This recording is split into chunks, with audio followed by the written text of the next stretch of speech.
একদম প্রথমেই জানতে চাইবো যে এই যে আবহাওয়ার যে অবনতিই বলা চলে, মার্চ মাসে আমরা যে গরমটা দেখতে পাচ্ছি কতদিন পর্যন্ত থাকবে, বা এই হিট ওয়েভ যে সতর্কতা জারি করা হয়েছে কতদিন অবধি মানুষ কিভাবে ভোগাবে?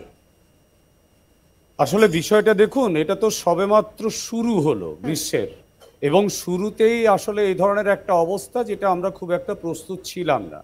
কিন্তু দীর্ঘদিন জলবায়ু পরিবর্তনের পদ্ধতিতে আমরা এটা পরিষ্কার বুঝতে পারছিলাম যে উত্তরোত্তর গ্রীষ্মে বাড়তে শুরু করবে। বেসিক্যালি এই মুহূর্তে যেটা হয়েছে, বঙ্গোপসাগরে জলের তাপমাত্রা তুলনামূলকভাবে বেশি। সেই কারণের জন্য বঙ্গোপসাগরে অত্যন্ত সক্রিয় অবস্থায় রয়েছে একটা নিম্নচাপ, যে নিম্নচাপটা ভূমিভাগের ওপর থেকে বায়ুকে অত্যন্ত দ্রুত গতিতে টানছে, যার ফলে উত্তর এবং উত্তর পশ্চিম ভারত থেকে অত্যন্ত শক্তিশালী সক্রিয় উষ্ণ এবং শুষ্ক বায়ু প্রবাহিত হয়ে আসছে, এবং তারা বিস্তীর্ণ ছোটনাগপুর মালভূমি অঞ্চলের যে উষ্ণ বায়ুটা রয়েছে সেটাকে নিয়ে আসছে আমাদের ওপর দিয়ে, যে কারণের জন্য আলটিমেটলি এত দ্রুত গতিতে তাপমাত্রাগত বৃদ্ধি। দ্বিতীয় যেটা গুরুত্বপূর্ণ বিষয়, সেটা হচ্ছে উত্তর বঙ্গোপসাগরের উপরে রয়েছে একটা প্রতীপ ঘূর্ণাবর্ত। যে প্রতীপ ঘূর্ণাবর্তের বৈশিষ্ট্য হচ্ছে এরা সবসময় ভূমিভাগ থেকে বায়ুকে টেনে নেয়, যে কারণের জন্য আলটিমেটলি কোনো জলীয় বাষ্প প্রবেশ করতে পারছে না। বেসিক্যালি এই সিচুয়েশন কিছুটা পরিমাণে পরিবর্তন হতে পারে আগামী 19 তারিখ রাতের থেকে, এবং যার ফলে 20 তারিখ কিন্তু স্থানীয়ভাবে বজ্রগর্ভ মেঘের সৃষ্টি হবে, এবং তার ফলে অত্যন্ত শক্তিশালী থান্ডারস্টর্মের একটা সম্ভাবনা দেখা যাচ্ছে। ফলে 20 তারিখে আমরা বিচ্ছিন্নভাবে বৃষ্টিপাত পেতে পারি, এবং সেটা বজ্রঝঞ্ঝা সহ বৃষ্টিপাত হবে। তারপর 20 থেকে 21, 22, 23, 24 এই কটা দিন কিন্তু আমরা তুলনামূলকভাবে একটা স্বস্তি পাবো। কিন্তু এর যে পরের পরিস্থিতিটা, সেটা কিন্তু আরও মারাত্মক। অর্থাৎ 25 তারিখ থেকে তাপমাত্রা অত্যন্ত দ্রুত গতিতে বেড়ে যাবে, এবং যার ফলে আলটিমেটলি তাপমাত্রার বৃদ্ধির হার অন্যান্য কোনো সূচকের সাথে ট্যালি করবে না, যার ফলে আমরা স্বাভাবিকভাবে সমগ্র দক্ষিণবঙ্গেই ধীরে ধীরে তাপ প্রবাহের মধ্যে প্রবেশ করে যাব। এখন আপনারা স্বাভাবিকভাবে যে তাপপ্রবাহের অবস্থা দেখতে পাচ্ছেন, ঝাড়গ্রাম, পশ্চিম মেদিনীপুর, পুরুলিয়া, বীরভূম, বাঁকুড়া, এই পরিস্থিতি কিন্তু আস্তে আস্তে দক্ষিণবঙ্গে দিকে চলে আসবে 26 বা 27 মার্চের পরবর্তী সময় থেকে। এই বছর কিন্তু সিচুয়েশন অত্যন্ত খারাপ। আমরা দীর্ঘদিন ধরে ভারতের জলবায়ুগত পরিস্থিতি সম্পর্কে এই কথা বারংবার বলে আসছিলাম। তার কারণ হচ্ছে ভূমিভাগের সঙ্গে জলভাগের যে সম্পর্ক থাকা উচিত, সেই সম্পর্কটা বাস্তবিক ক্ষেত্রে কিন্তু স্থাপিত হতে দেখা যাচ্ছে না। স্বাভাবিকভাবে আমরা দেখি যে এই গ্রীষ্মের আগমনের সময়ে যেটা হয়, ভূমিভাগের তাপমাত্রা অত্যন্ত দ্রুত গতিতে বৃদ্ধি পেতে থাকে, যার ফলে তারা জলভাগ থেকে জলীয় বাষ্পপূর্ণ বায়ুকে টেনে ভূমিভাগের মধ্যে প্রবেশ করায়। কিন্তু এই মুহূর্তে যেটা আমরা দেখতে পাচ্ছি, ভূমিভাগে তাপমাত্রা বৃদ্ধি পেলেও জলভাগে তাপমাত্রা বৃদ্ধির হার ভূমিভাগের তুলনায় কম্পারেটিভলি অনেক বেশি, যে কারণের জন্য জলভাগ থেকে বায়ুকে প্রবেশ করাবার মতো ক্ষমতা ভূমিভাগের নিম্নচাপের নেই।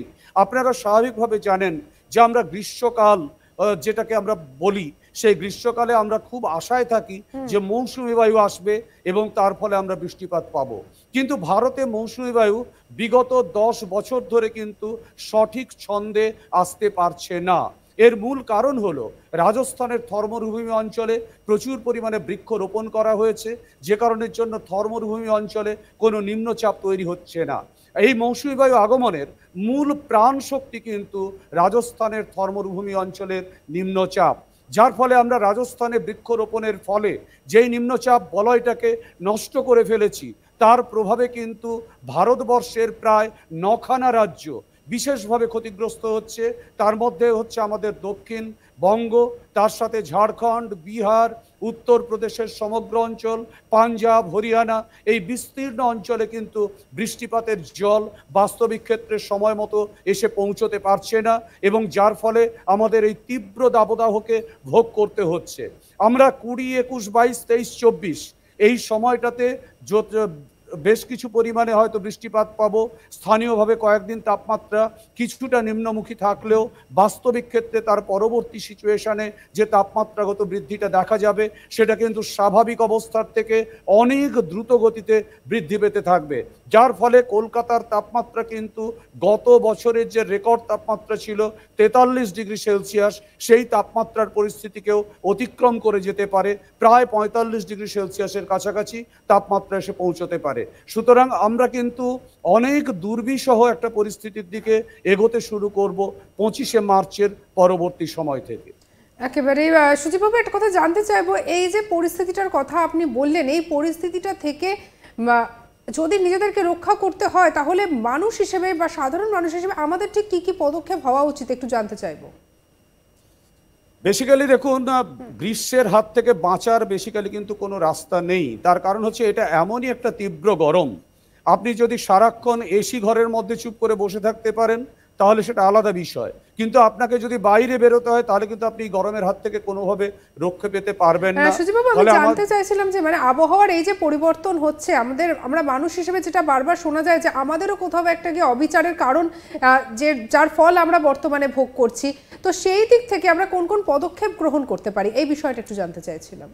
বেসিক্যালি আমাদেরকে যে অবস্থাটার মধ্যে আসতে হবে সেটা হচ্ছে এই মুহূর্তে যে অত্যন্ত দ্রুত গতিতে বায়ু দূষণ ঘটে গেছে, সেই দূষিত বায়ুকে কোনোভাবে হ্রাস করতে হবে এবং স্বাভাবিকভাবে এই যেটাকে আমরা বলি ব্ল্যাক বডি, তারা প্রচুর পরিমাণে বায়ুতে ঢুকেছে। ধোঁয়া, ধূলিকণা, জলীয় বাষ্প, এদের পরিমাণ বায়ুতে অত্যন্ত দ্রুত গতিতে বেড়ে গেছে।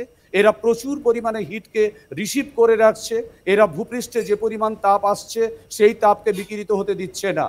ফলে আমরা দিনের বেলাতে মাঝে মধ্যে যদি ওয়াটার ক্যাননের মতো জল স্প্রে করে এই দূষিত পদার্থগুলোকে নামাতে পারতাম তাহলে হয়তো খানিকটা পরিমাণে বায়ুমণ্ডলটা শান্ত অবস্থায় আসতে পারত। দ্বিতীয় যেটা গুরুত্বপূর্ণ বিষয় সেটা হচ্ছে আমাদেরকে প্রচুর পরিমাণে জলাশয়গুলোকে সঠিকভাবে সংরক্ষণ করতে হবে। আমাদেরকে আরও প্রচুর পরিমাণে বৃক্ষরোপণ করতে হবে। আরবান হিট আইল্যান্ডের যে প্রভাব এই মুহূর্তে অত্যন্ত দ্রুত গতিতে পড়ছে, তার হাত থেকে আমাদেরকে নিষ্কৃতি পাওয়ার চেষ্টা করতে হবে। অর্থাৎ শহরাঞ্চলগুলোর ভার্টিক্যাল গ্রোথকে কমিয়ে দিয়ে হরাইজন্টাল গ্রোথের পরিমাণকে বৃদ্ধি করতে হবে, যার ফলে হিট কনসেন্ট্রেশন কিছুটা পরিমাণে হ্রাস পেতে পারে। তৃতীয় যেটা গুরুত্বপূর্ণ বিষয় সেটা হচ্ছে আমাদের অধিকাংশ ক্ষেত্রেই শহরাঞ্চলে কোনো ওপেন স্পেস নেই। এই ওপেন স্পেস না থাকার জন্যে আরবান এরিয়াগুলো শক্তিশালী হিট আইল্যান্ডে পরিণত হয়েছে। ফলে সেই জায়গা থেকে আরবান এরিয়াকে মুক্তি করার চেষ্টা করতে হবে। মাটির মধ্যে প্রচুর পরিমাণে জলকে প্রবেশ করাতে হবে, কারণ এখন মাটির মধ্যে যেহেতু জলের পরিমাণ হ্রাস পেয়ে যায় এবং সিজনালি আমরা প্রচুর পরিমাণে জল পাম্প করে তুলে নিই, তাই মাটির মধ্যে অত্যন্ত শুষ্ক অবস্থা বিরাজ করে, যে কারণের জন্যে এই প্রচণ্ড হিটে ভূমিভাগ কোনোভাবেও হিট রেডিয়েট করতে পারে না এবং তার ফলে স্বাভাবিকভাবে বায়ুমণ্ডলীয় তাপমাত্রা বৃদ্ধি পায়। ফলে আমরা যদি কিছুটা পরিমাণে জলকে রিচার্জ করতে পারি, অর্থাৎ বিভিন্নভাবে ছোট ছোট পকেটে ওয়াটার রিচার্জ পিট তৈরি করে, তাহলে মাটি অনেকটা ভেজা থাকতে পারে। তাহলে এই গ্রীষ্মের সময় ভূমিভাগ থেকে সৃষ্ট জলীয় বাষ্প তুলনামূলকভাবে আমাদের কিছুটা স্বস্তি দিতে পারে।